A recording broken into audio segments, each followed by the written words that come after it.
Hello students, आज हम पढ़ेंगे पूर्ति का नियम। पूर्ति के नियम के अर्थ, मान्यताएं, अपवाद और पूर्ति की मात्राएं, परिवर्तन तथा पूर्ति में परिवर्तन। तो शुरू करते हैं वीडियो पूर्ति के नियम के साथ। तो इसका अर्थ पूर्ति के नियम से ज्ञात होता है कि अन्य बातें समान रहने पर किसी वस्तु की अपनी कीमत और उसकी पूर्ति में घनात्मक संबंध है। घनात्मक मतलब जिस दिशा में कीमत बढ़ रही है उसी दिशा में पूर्ति भी बढ़ती है। कीमत के बढ़ने पर पूर्ति बढ़ती है, कीमत के कम होने पर पूर्ति कम होती है। इसका अर्थ है कि अन्य बातें समान रहने पर किसी वस्तु की कीमत बढ़ने पर उसकी पूर्ति बढ़ती है और कीमत कम होने पर उसकी पूर्ति कम होती है। परिभाषा, प्रोफेसर डुले ने इसकी परिभाषा दी है। क्या कहता है डुले? पूर्ति का नियम यह बताता है कि अन्य बातें समान रहने पर, क्या कहता है, अन्य बातें समान रहने पर कीमत को छोड़कर बाकी सभी तत्व में कोई बदलाव नहीं होता। रहने पर जितनी कीमत अधिक होती है उतनी ही पूर्ति अधिक होती है, या जितनी कीमत कम होती है उतनी ही पूर्ति कम होती है। अब आता है इसकी मान्यताएं। उत्पादन के साधनों और कीमत में कोई परिवर्तन नहीं होता। क्या कहती है? पहली मान्यता है उत्पादन के साधनों की पूर्ति और कीमत में कोई परिवर्तन नहीं होता। दूसरा, उत्पादन की टेक्निक में कोई परिवर्तन नहीं होता। तीसरा, फर्म के उद्देश्य में कोई परिवर्तन नहीं होता। चौथा, अन्य वस्तुओं की कीमतों में कोई परिवर्तन नहीं होता। पांचवा, भविष्य में की वस्तु की कीमत में परिवर्तन होने की संभावना नहीं है। तो अब इसकी व्याख्या करते हैं। पूर्ति के नियम की व्याख्या। इस नियम की व्याख्या हम निम्न तालिका और रेखाचित्र के माध्यम से कर सकते हैं।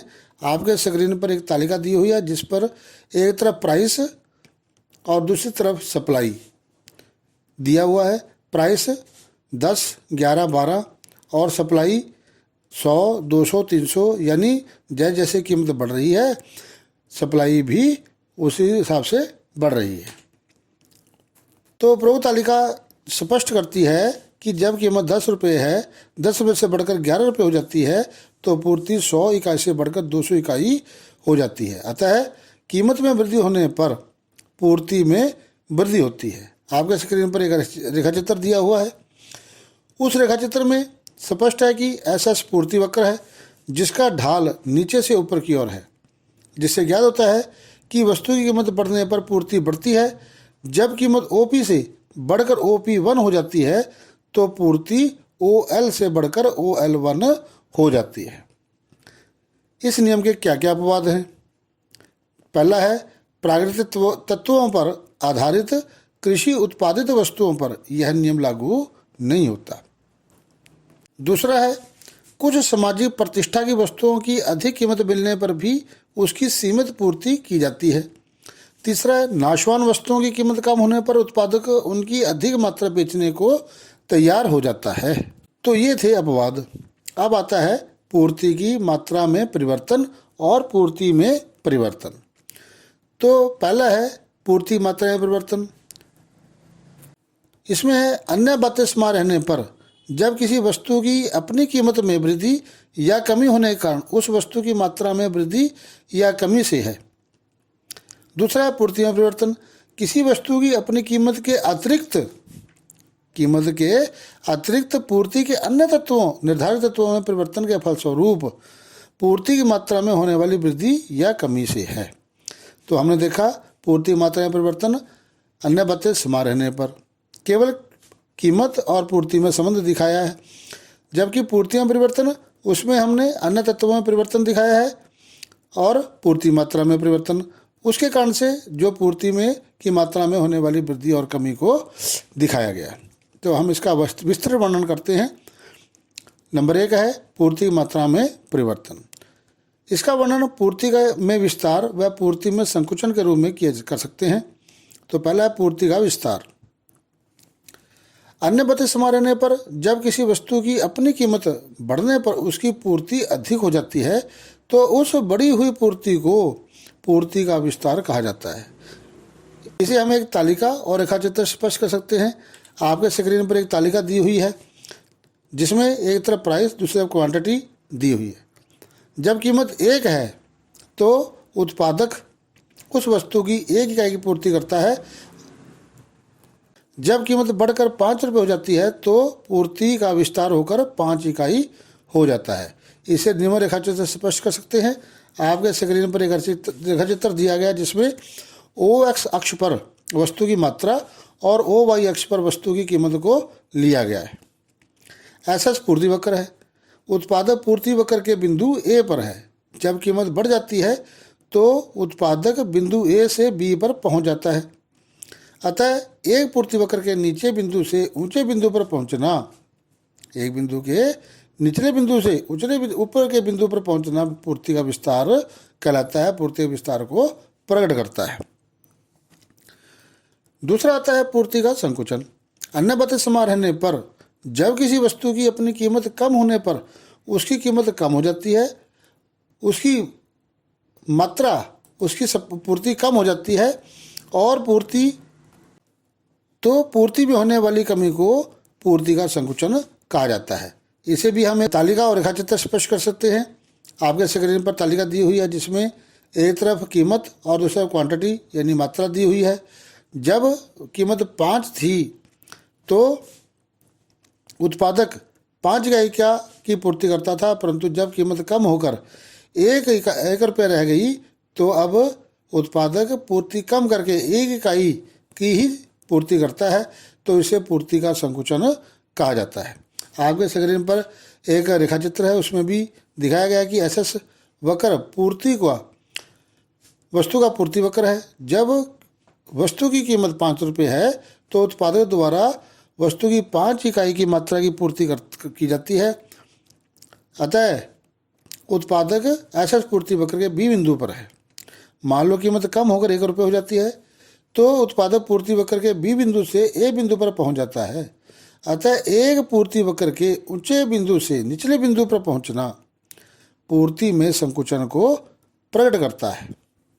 अब दूसरा आता है पूर्ति में परिवर्तन। तो इसमें जब किसी वस्तु की अपनी कीमत के अतिरिक्त वस्तु की जो कीमत है उसके अतिरिक्त अन्य तत्वों में परिवर्तन आने से उसकी पूर्ति में परिवर्तन होता है, इसे पूर्ति में वृद्धि या पूर्ति में कमी द्वारा स्पष्ट कर सकते हैं। उसे पूर्ति में वृद्धि और पूर्ति में कमी कहा जाता है। तो नंबर 1 पूर्ति में वृद्धि।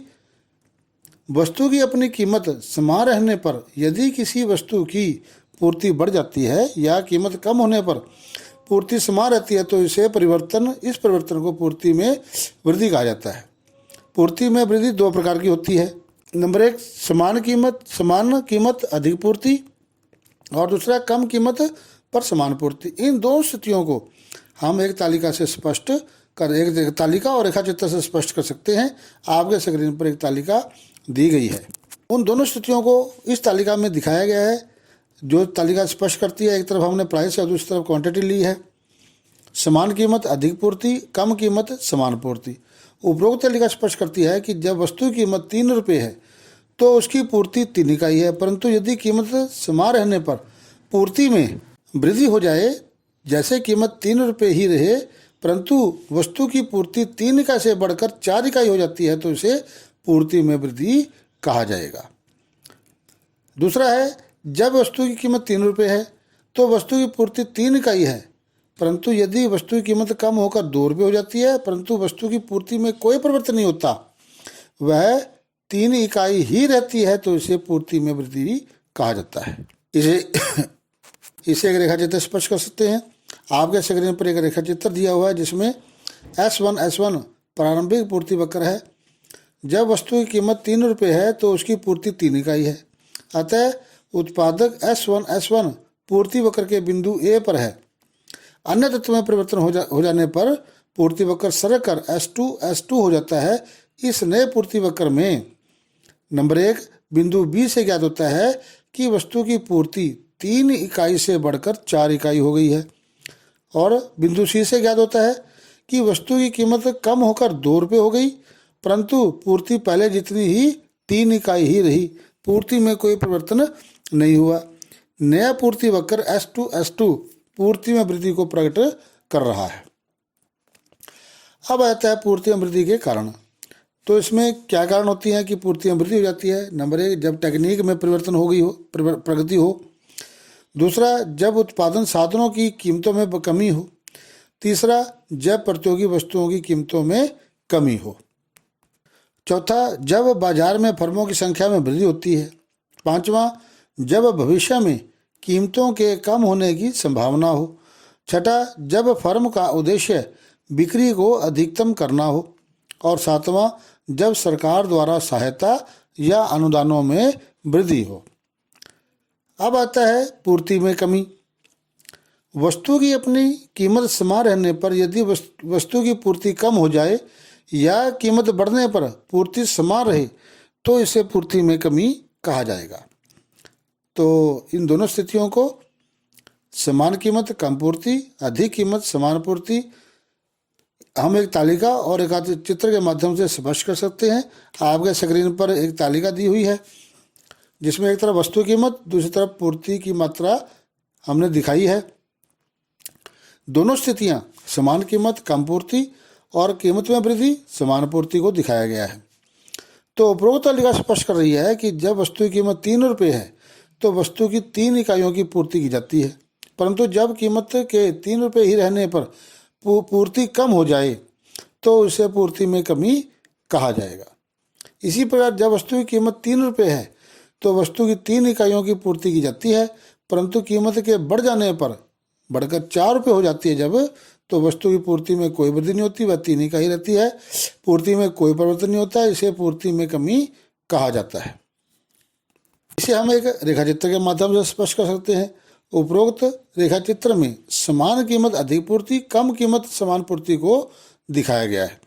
S1 प्रारंभिक पूर्ति वक्र है। जब वस्तु की कीमत 3 रुपये है तो पूर्ति भी 3 इकाई है। इस अवस्था में उत्पादक S1 पूर्ति वक्र के बिंदु ए पर है। अन्य तत्वों में परिवर्तन हो गया। उसके कारण से क्या हुआ? पूर्ति वक्र S1 दो कारणों से ऊपर या नीचे की ओर सरक कर S2 हो जाता है। इस पूर्ति वक्र के नंबर 1 बिंदु F से ज्ञात होता है कि वस्तु की कीमत 3 रुपये ही रहने पर पूर्ति 3 इकाई से कम होकर 2 इकाई हो जाती है। दूसरा बिंदु G से ज्ञात होता है कि जब वस्तु की कीमत बढ़कर 4 रुपये हो जाती है तो पूर्ति पहले के बराबर ही रहती है, उसमें कोई परिवर्तन नहीं होता। अतः नया पूर्ति वक्र S2 पूर्ति में होने वाली कमी को प्रकट करता है। अब आता है पूर्ति में कमी के कारण। नंबर 1, जब टेक्निक के पुराने पड़ जाने से उत्पादन लागत में वृद्धि हो जाती है। दूसरा, जब उत्पादन लागत में वृद्धि होने से लागत में वृद्धि हो जाती है। तीसरा, जब प्रतियोगी वस्तुओं की कीमत में वृद्धि हो जाती है। चौथा, बाजार में फर्मों की संख्या में वृद्धि हो जाती है। नंबर 5, जब फर्म का उद्देश्य बिक्री को अधिकतम करना हो। नंबर 6, जब फर्म भविष्य में कीमतों में बढ़ने का अनुमान लगाती है। और सातवां, जब सरकार द्वारा करों में वृद्धि हो कर देती है या अनुदानों में कमी कर देती है। तो इस प्रकार से पूर्ति में कमी के ये कारण थे। धन्यवाद।